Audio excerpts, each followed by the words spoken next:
Levelling anime के season 2 को। तो चलिए जानते हैं इसकी कहानी को बिना किसी देरी के। पिछले सीजन में हमें पता चला था कि इस दुनिया में कुछ पोर्टल्स यानी गेट्स खुलते हैं जिनके अंदर डंजन होते हैं। इन डंजन्स में कुछ जादुई मॉन्स्टर्स रहते हैं जिन्हें मारने वाले इंसानों को हंटर्स कहा जाता है। जिन्वू ई रैंक का हंटर था और इतना कमजोर था कि उसे दुनिया का सबसे कमजोर हंटर कहकर चिढ़ाया भी जाता था। वो ये काम पैसे कमाने के लिए कर रहा था ताकि अपनी मदर के हॉस्पिटल बिल्स और अपनी सिस्टर की स्कूल फीस भर सके। एक दिन एक डबल डंजन में ऑलमोस्ट मरने के बाद उसे एक सिस्टम मिलता है। ये सिस्टम किसी वीडियो गेम की तरह जिन्वू को मिशंस देता है जिन्हें पूरा करने पर जिन्वू अपनी पावर्स को लेवल अप कर सकता है। इस तरह जिन्वू काफी ज्यादा स्ट्रॉन्ग होता जाता है। उसे एक शैडो सोल्जर्स की आर्मी भी मिल जाती है जिन्हें वो जब चाहे बुला सकता है। ये मिशन पूरा करने से जिन्वू काफी थक गया था, लेकिन उसे अपनी सिस्टर जिना का कॉल आता है जो उसे याद दिलाती है कि आज उसे जिना के स्कूल में पेरेंट्स टीचर मीटिंग के लिए आना है। जिन्वू अब जल्दी से स्कूल पहुंच जाता है और उसे देख जिना हैरान हो जाती है क्योंकि वो पहले से काफी अलग लग रहा था। उसने नए कपड़े पहने थे और स्टाइलिश हेयर कट भी करवाया था। स्कूल की लड़कियां जिन्वू को देख उस पे लट्टू होने लगती हैं और इस बात पे जिना जिन्वू को चिढ़ाती भी है। मीटिंग के दौरान जिना की टीचर उसकी तारीफ करती है क्योंकि वो बहुत होशियार स्टूडेंट है। इसके बाद टीचर पूछती है कि अगर जिना को भी अवेकनिंग होती है तो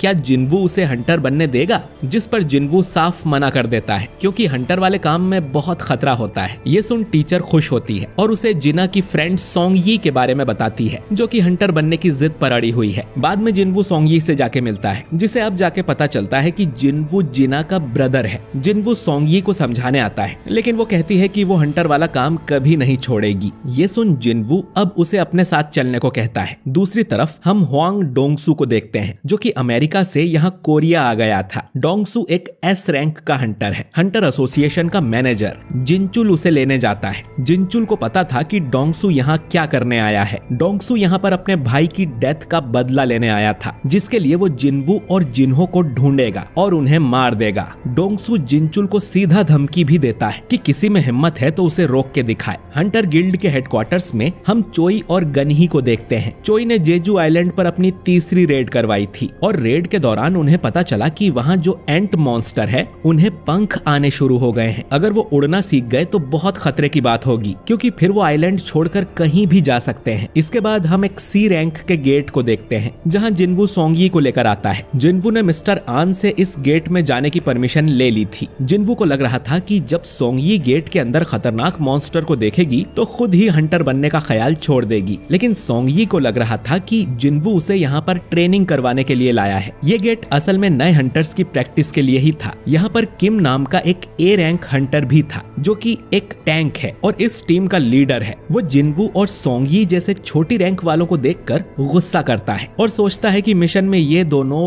बोझ की तरह होंगे। खैर, इस पूरी टीम में टोटल 10 हंटर्स थे, एक ए रैंक का, 5 बी रैंक के, 2 सी रैंक के और जिन्वू और सोंगयी जो कि ई रैंक के हैं। जिन्वू सोचता है कि वो तो सोंगयी को इस डंजन में ले जाकर डराना चाहता था कि हंटर की लाइफ कितनी खतरे वाली होती है, पर इतनी अच्छी टीम देख उसे लगता है कि इन्हें कोई परेशानी नहीं होगी। अब ह्यून जिन्वू से आकर कहता है कि अंदर वो लड़ाई ना करे ताकि नए बच्चों को कुछ सीखने को मिले। ह्यून जानता है कि जिन्वू कितना ज्यादा स्ट्रॉन्ग है। इसके बाद ये टीम गेट के अंदर जाने लगती है। अंदर जाते ही जिन्वू को कुछ अजीब लगने लगता है और तभी ये गेट ट्रांसफॉर्म होकर रेड गेट बन जाता है। ये देख जिन्वू तुरंत ही सोंगयी को पकड़ता है और गेट से बाहर निकलने की कोशिश करता है, लेकिन ये गेट सील हो रहा था। जिन्वू चिल्लाकर आन से कहता है कि प्राइमरी स्ट्राइक टीम को तुरंत इन्फॉर्म करे, जिसके बाद ये रेड गेट सील हो जाता है। आन तुरंत ही गिल्ड मास्टर बीक यूनहो को कॉल करता है और उसे बताता है कि एक सी रैंक का गेट रेड गेट में ट्रांसफॉर्म हो गया है। जो सुन बीक तुरंत वहां आने के लिए निकल पड़ता है। इधर जिन्वू और बाकी टीम एक बर्फीली जगह पर पहुंच गई थी। सोंगयी पूछती है कि रेड गेट और नॉर्मल गेट में क्या फर्क होता है। जिन्वू बताता है कि रेड गेट ज्यादा खतरनाक होते हैं। एक बार उनमें एंटर करने के बाद ना कोई बाहर जा सकता है और ना कोई अंदर आ सकता है। ये लोग अब इस जगह से तब तक बाहर नहीं निकल सकते हैं जब तक ये यहाँ के बॉस को मार नहीं देते हैं और यहाँ के मॉन्स्टर्स भी ज्यादा खतरनाक होंगे। अचानक ही इनकी तरफ 2 एरो उड़कर आते हैं। एक एरो से एक आदमी तुरंत ही मर जाता है। दूसरा एरो सोंगयी को मारने के लिए था, लेकिन जिन्वू उसे अपने हाथ से ही पकड़ लेता है और सोंगयी को बचा लेता है। ये चीज पार्क हीजिन नोटिस करती है कि जिन्वू की स्पीड कितनी तेज है। इसके बाद ये पेड़ों पेड़ों पर 2 आइस एल्फ्स को देखते हैं जिन्होंने ये एरोस चलाए थे। इन लोगों ने टीम के 2 सबसे कमजोर लोगों को टारगेट किया था, यानी कि इन एल्फ्स के पास दिमाग है। जिन्वू ये देख बहुत गुस्सा होता है और अपने हाथ से उस एरो को तोड़ देता है। ये एल्फ्स इनका मजाक उड़ाते हैं और फिर जंगल में चले जाते हैं। सोंगी कांपते हुए जिन्वू से पूछती है कि वो क्रीचर्स क्या थे।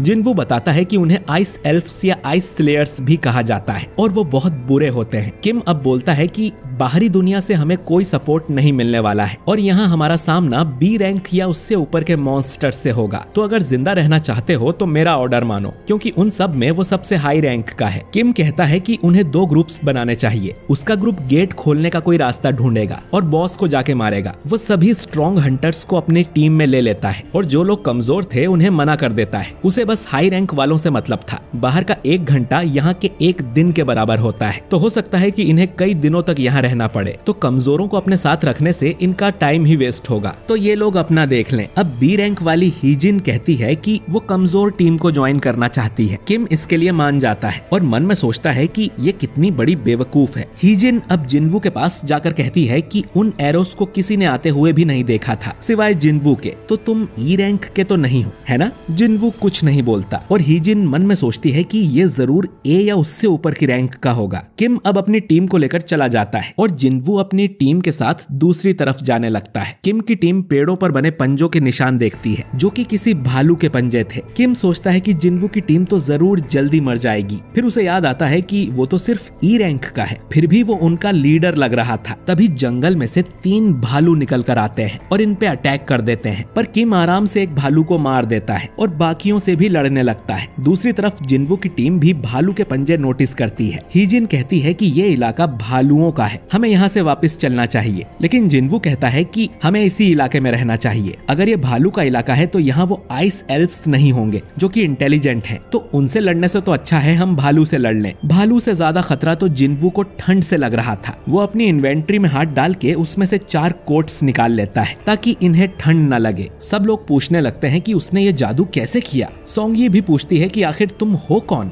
जिन्वू सोंगी से कहता है कि उसकी वजह से वो इस झमेले में पड़ गई है, तो उसे सुरक्षित रखना जिन्वू की जिम्मेदारी है। बदले में उन सबको अपना मुंह बंद रखना है, कोई उससे किसी तरह का सवाल नहीं करेगा। तभी एक आइस बियर इनकी तरफ आता है जिससे लड़ने को जिन्वू तैयार था। इधर बीक भी गेट के पास आ गया था। आन उसे बताता है कि टीम के साथ ई रैंक का जिन्वू भी अंदर गया है और शायद उसे रीअवेकनिंग हुई है क्योंकि वो पहले से कहीं ज्यादा पावरफुल हो गया है। ये सुन बीक चौंक जाता है। तभी डोंगसू भी यहाँ पहुँच जाता है। वो यहाँ जिन्वू को मारने आया था, लेकिन जिन्वू तो अब रेड गेट के अंदर फंस गया है जिसे डोंगसू भी नहीं तोड़ सकता। जिनचुल मन में कहता है कि तुम किस्मत वाले हो जिन्वू, जो डोंगसू के हाथों से बच गए। इधर जिन्वू ने अकेले ही कई सारे आइस बियर्स को मार दिया था और फिर उन्हीं को पकाकर उसकी टीम खाने लगती है। इन्हें अब उतना खतरा भी नहीं है क्योंकि इलाके के लगभग सारे भालू जिन्वू मार चुका था। हो सकता है कि गुफाओं में कुछ भालू बचे हों। खैर, जिन्वू इनसे कहकर गया था कि खाने के बाद उसे एक्सरसाइज करनी है, लेकिन इधर जिन्वू भालुओं की गुफा के सामने खड़ा था जिसमें से कई सारे भालू बाहर निकलते हैं। इनसे लड़ने के लिए अब जिन्वू अपनी शैडो आर्मी को समन करता है जो जाकर ज्यादातर भालुओं को मार देते हैं। आखिर में झुंड का लीडर बाहर आता है जिसका शैडो आर्मी कुछ बिगाड़ नहीं पा रही थी, तो उसे मारने जिन्वू अपने सेनापति इग्रिस को भेजता है। इग्रिस जाकर उस बड़े से भालू को आराम से मार देता है और जिन्वू को पता चलता है कि इग्रिस तो उससे भी स्ट्रॉन्ग है। पिछली बार अगर वो तलवार से ही लड़ रहा होता तो जरूर जिन्वू को मार देता। इधर हम दूसरे ग्रुप को देखते हैं जिनमें सभी को आइस एल्फ्स ने मार दिया था। सिर्फ किम ही जिंदा बचा था जो कि इन भयानक एल्फ्स को देखकर डर के भाग जाता है। आखिर में हम एल्फ्स के लीडर को देखते हैं और ये एपिसोड यहीं पर एंड हो जाता है। तो दोस्तों, आपको ये पहला एपिसोड कैसा लगा कमेंट करके जरूर बताइए और वीडियो अच्छा लगा हो तो इसे लाइक और शेयर भी कीजिए। और अगर आप हमारे चैनल वाइपर एनीमे एक्सप्लेन्ड पर नए हैं तो हमारे चैनल को सब्सक्राइब करके बेल आइकन जरूर दबाइए। मैं मिलता हूँ आपसे बहुत ही जल्द अगले वीडियो के साथ। शुक्रिया।